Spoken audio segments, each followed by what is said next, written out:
Good morning, students. Today we will read about the classification of soils. First we will read black soils, and after this we today read red and yellow soils, यानी लाल और पीली मिट्टी। लाल और पीली मिट्टी colour के आधार पर हम कह सकते हैं कि जिसका कलर रेड एंड येलो है वो मिट्टी किस किस चट्टानों से बनती है और कहाँ पाई जाती है। Today we will discuss about this. Red soil develop on crystalline igneous rocks in area of low rainfall, यानी ये जो रेड येलो सॉइल्स है वो क्रिस्टलाइन इग्नेशियस रॉक्स यानी आपकी रेवदार आग्नेशिय चट्टानों में ये पाई जाती है।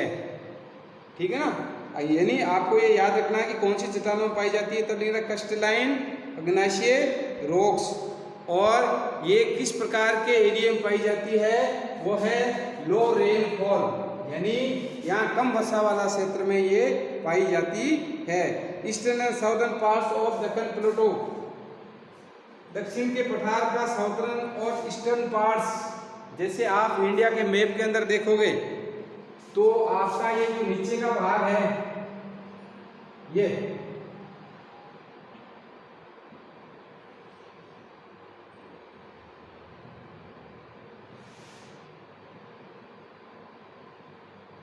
तो ये जो प्लेटो आता है इसका ये ईस्टर्न, ये भाग ईस्टर्न और साउथर्न भाग में ये पाई जाती है, जिसमें ये आ जाता है आपका उड़ीसा। जैसे ये उड़ीसा आ गया, छत्तीसगढ़ यहाँ तक आ गया, ये छत्तीसगढ़ वाला भाग आ गया। Southern parts of middle Ganga plain, ये जो गंगा प्लेन का ये भाग भी इसके अंदर आ जाता है यहाँ तक।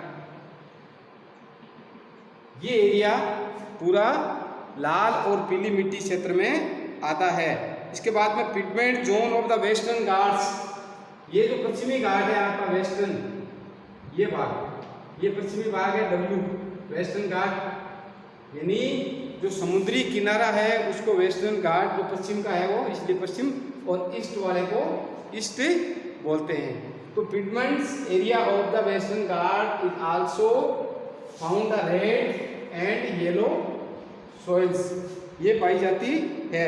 Soil develop a reddish colour due to diffusion of iron crystalline, यानी इसमें लोहे के थोड़े बारीक टुकड़ों की मात्रा होने के कारण इसका रंग लाल सा दिखाई देता है।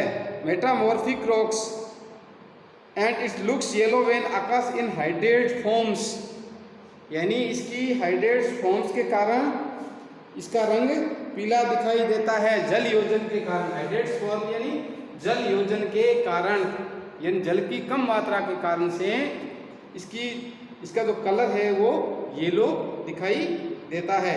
तो आपको इसमें रेड एंड येलो वाली सॉइल्स के अंदर आपको इतना रखना है कि किस प्रकार की चट्टानों से पाई जाती है, इसकी पहचान, यानी क्रिस्टलाइन इग्नेशियस चट्टानें और लो रेनफॉल एरिया के अंदर पाई जाती है, इसका क्षेत्र आपको बताना है। उसके बाद में इसका लाल और पीला रंग क्यों होता है, why the red and yellow soils in colour, तो इसमें ये देना है these soil develop a reddish colour due to diffusion of iron crystal and metamorphic rocks. इसके बाद में it looks yellow when occurs in hydrates forms, यानी जल योजन के कारण से ये हाइड्रेट्स फॉर्म में दिखाई देती है। इसको आप अंडरलाइन कर लेना बुक में, जो ये दिया ना these develop a reddish colour, यानी रेड और येलो सॉइल्स का कलर ऐसा क्यों होता है, इसका कारण क्या है, ये आप पढ़ोगे तो यहाँ मिल जाएगा। These soil develop a reddish colour due to diffusion of iron in crystalline. इसके बाद में लेटराइल सॉइल के अंदर,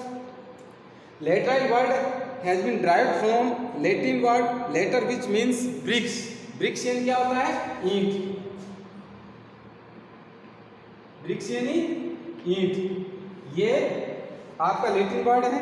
the laterite soil develop area with high temperature and heavy rainfall, यानी ज़्यादा टेम्परेचर वाला एरिया, बहुत ज़्यादा, और हाई रेनफॉल के अंदर ये लेटराइट मिट्टी पाई जाती है। This is the result intense leaching due to heavy rain. Intense leaching यानी इसमें ज़्यादा बारिश होने से इसके जो मेन तत्व होते हैं वो पानी के साथ बह करके चले जाते हैं इंटेंसिव लीचिंग के कारण से।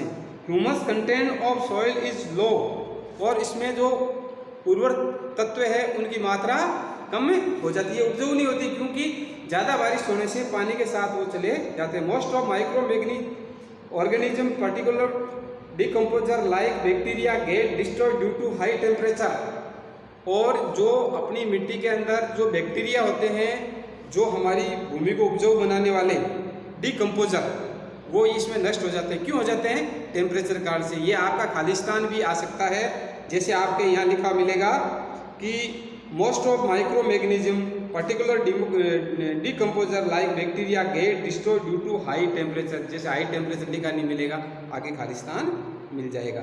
Letter soil are suitable for cultivation adequate dose of manure and fertilizers, यानी adequate dose of manure and fertilizer से ही ये खेती के योग्य हो सकती है, अन्यथा इसके जो पदार्थ है उसकी ह्यूमस है वो इंटेंसिव लीचिंग के कारण से पानी के साथ बह करके चली जाती है।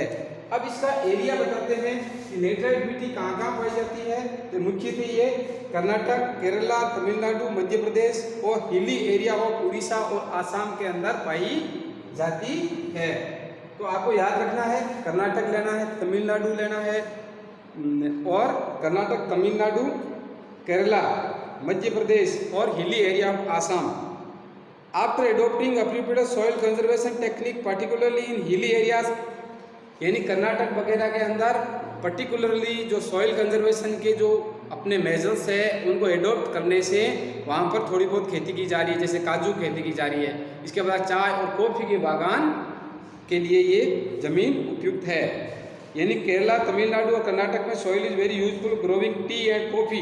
Red laterite soil in Tamil और आंध्र प्रदेश के अंदर जैसे suitable for crop of cashew nut, यानी काजू की खेती के लिए ये उपयुक्त है। केसव नट, ये ध्यान रखना है, केसव नट। तो काजू की खेती और टी और कॉफी इनके लिए बहुत ही उपयुक्त है। तो किस किस एरिया में पाई जाती है वो आपको मैंने बता दिया। अब एरिड सॉइल्स के अंदर, ये जो एरिड सॉइल के अंदर आती है मरुस्थलीय मृदा, जो अपने यहाँ की है बालू मिट्टी। इसका कलर भी आपको पता है। Arid soil range from red to brown in colour. They are generally sandy texture and saline in natures. ये सारी और लवणीय होती है। इसका कारण है कि इसके कण भी काफ़ी बड़े बड़े होते हैं और ये उपजाऊ ज़्यादा नहीं होती। In some area salt content is very high और common salt is obtain from evaporating the water. और इस मिट्टी के अंदर से नमक, क्योंकि ये सारी होती है इसलिए नमक बनाया जाता है। जैसे अपने यहाँ पर डीडवाना की जो नमक की झील है, नावा की नमक की झील है, 55 है जो बाड़मेर के अंदर है, इसमें वाटर इवेपोरेटिंग द्वारा जो नमक बनाया जाता है। Due to dry climate, high temperature, यानी ड्राई क्लाइमेट भी है, टेम्परेचर भी ज़्यादा है और इवेपोरेटिंग फास्टर, यहाँ पर भाप जल्दी बनती है हाई टेम्परेचर कारण से। सॉइल लैक्स ह्यूमस और मॉइस्चर्स, ये नमी भी की कमी हो जाती है और इसमें ह्यूमस की भी कमी होती है। और हम एडक्वायर्ड मेजर्स जो कंजर्वेशन के हैं वो यूज करके, मैन्योर और फर्टिलाइजर्स का यूज करके, और इसमें हम खेती कर सकते हैं। द कंकर लेयर फॉर्मेशन इन बॉटम हॉरिजन्स, क्यों कंकर लेयर इसके बॉटम में, जैसे अपन जमीन खोदते हैं तो थोड़ा सा नीचे पथरीली एक कंकर जैसे, वो अपन मारवाड़ी में उसको चेपड़ा बोलते हैं, यानी नीचे कठोर परत आ जाती है, जिससे ये अपने पेड़ पौधे वो सूखने लग जाते हैं। ज़्यादा पेड़ पौधे भी नहीं होते हैं। वो क्यों बन जाता है? कैल्शियम की ज़्यादा मात्रा होने से। Lower horizon of the soil are occupied कंकर because of increasing calcium content downwards. जो कैल्शियम कंटेंट है वो डाउनवर्ड में इकट्ठे हो जाते हैं, उससे क्या है नीचे वो पत्थर की तरह चेपड़ा बन जाता है और पानी को नीचे नहीं जाने देता और पेड़ों की जड़ों को भी नीचे नहीं जाने देते हैं, इसलिए पेड़ पौधे भी ज़्यादा इसमें ग्रोथ नहीं हो पाती है। After proper irrigation the soil become cultivated has been case of western Rajasthan. हम प्रॉपर इरिगेशन के साधनों का प्रयोग करके और इस जमीन को हम कामयाब बना सकते हैं, जैसे हमारे पश्चिमी राजस्थान में बनाई गई है। Thank you.